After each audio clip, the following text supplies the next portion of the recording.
Hi everybody, we're once again back with some accessories for your Honda NT700, and I've been getting a lot of emails and questions of folks who've been tuning into my YouTube channel asking about the GPS that I got mounted.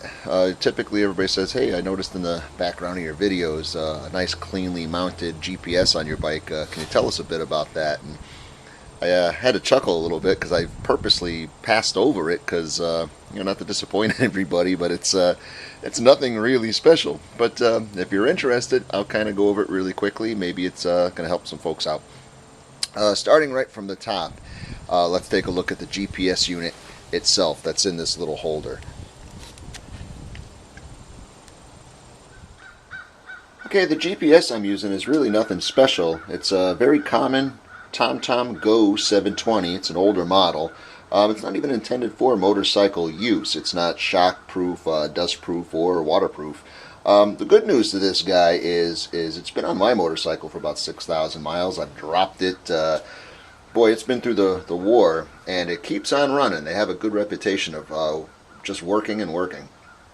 The good news is you could also find them on the used market very inexpensively. I've seen them even on eBay for as low as $50.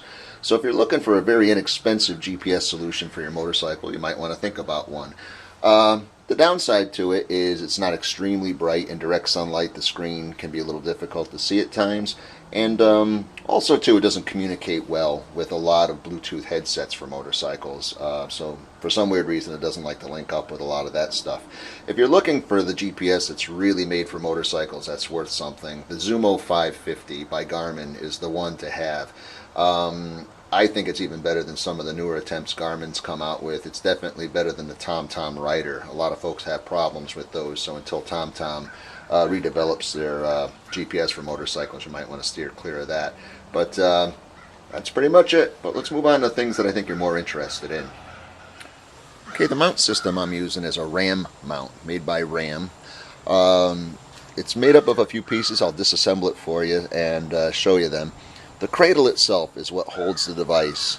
These are kind of proprietary to the unit. This one is obviously designed for my TomTom 720. They make them for iPhones, iPods, all kinds of things. If they don't actually make one of these brackets for your device, they make a few universals that hold products really well. So we'll move down to the next portion. Now the whole RAM mount assembly is made up of a few pieces. You have the cradle that holds your device. There's a ball assembly fastened to the back of that, and an intermediate piece, I kind of call it a stem, and then the same ball swivel joint on the bottom that attaches to your bike. So let's look at this area very quickly. When this thing is snugged up, it holds tight. Nothing's moving there. It's astonishing. It doesn't take much effort or torque to get it to that. There's a little thumb screw on the side, and once you loosen it, then it releases the ball. And as you can see, you could get all kinds of swivel to this thing. So you could angle your device any way you want to get it just where you would like to have it.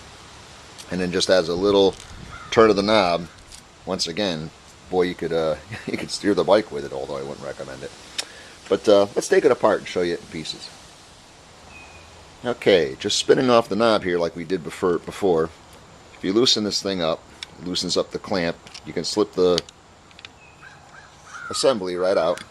It's basically just a ball that gets held in the clutches of this stem, and the same thing at the other end. Now these stalks, or stems as I call them, are available in a couple different lengths. This is the shortest one that they make. I think they make a 4-inch and a 6-inch. The RAM mount stuff is just built very nicely. Stainless steel hardware, casted aluminum, just very, very nicely made stuff. For the money, I wouldn't look anywhere else but the RAM mount. Now let's get down to the bottom thing, because a lot of folks are asking me about this. Alright, your Honda NT700 has a lot of hardware components that were taken from other Honda products, one of which is the clutch lever assembly right here. If you look at your clutch lever assembly, right in this area you'll see a black plastic plug on the top of this little tower. If you were to remove that plastic plug, you'll see a set of threads in there. And the threads were actually for a handlebar mounted mirror on another bike, which yours obviously doesn't have. It has the fairing mounted mirrors. What I would recommend to do is wrap some duct tape around this area very carefully, because what we're going to try and do is put a screwdriver under here and pry up that plastic plug and just try and cradle it out of there. A lot of times the button head will snap off of it, then you'll just be able to trench out some of the remaining bits. I had one gentleman from the web said he heated this up over his gas stove and stuck it right into the plastic button, let it melt its way in there, and when it cooled it was able to spin the button out. I guess you could try that. But what I'm getting at is removing that plastic plug will be a little bit of a pain in the neck.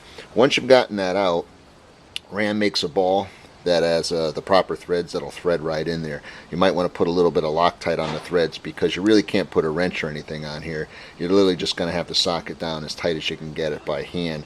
And if you don't put any Loctite on it, sometimes when you go to adjust your GPS or your Ram mount, the ball will come loose and it'll spin on you. So a little bit of Loctite on those threads is a good thing. But that's how I mounted it. Okay, this is Ram's information right here. If you're looking for more in-depth knowledge of Ram products, check out their website. If you're looking for Ram mounts and other accessories specifically designed for motorcycles, you might want to check out motorcyclelarry.com. And one of the things, he makes some proprietary stuff that you can use in conjunction with Ram products, one being this guy. It's a remanufactured or manufactured master cylinder cap in aluminum with a little flange on it that a Ram mount ball can go into. They make it with one facility, and they make the same exact thing with another facility at the other end, so you could have two mounts on one cap. That way if you want to put your cell phone on one side, maybe an iPod on the other, you could do so. This particular one is for the Honda. They make them for a bunch of different bikes, and it's a nice, high quality, good looking piece, available in a few different finishes, so you might want to check out motorcyclelarry.com on this guy. Ram themselves makes a few things. If you have standard handlebars like on a Harley Davidson and you want to just use a clamp or U-clamp and a ball mount for the Ram products, you can. They make various different hardwares, flange mounts that you can directly bolt stuff onto. I've actually seen on motorcyclelarry.com, once again, a triple clamp piece where your handlebars mount to that has the Ram ball on it. Ram themselves makes, like I mentioned before, various different lengths in their stems. This is a intermediate size one. So they also make products for your car, windshield suction cups that work better than the stock, marine products, all kinds of stuff. So if you're looking to mount a gadget onto something, check out Ram. Also too, I think another good website to find Ram products on is a site called themountguys.com or mountguys.com. But that's the skinny on the Ram mount products. So as a recap, we're back on the bike again. It takes a matter of a minute to put this thing back on. That's the cool part too. If you're like me and use the same device in your car or on your boat or on your motorcycle, you just literally can take your GPS unit right out in 2 seconds and click it right back in. This particular easy roller mount will score the sides of your product just a little bit. Didn't bother me much, to be honest with you. I'd rather feel that it's in there securely than have it fall out on the street and have a lot more rash than that. I didn't mess with the wiring for this, as you could tell, too much.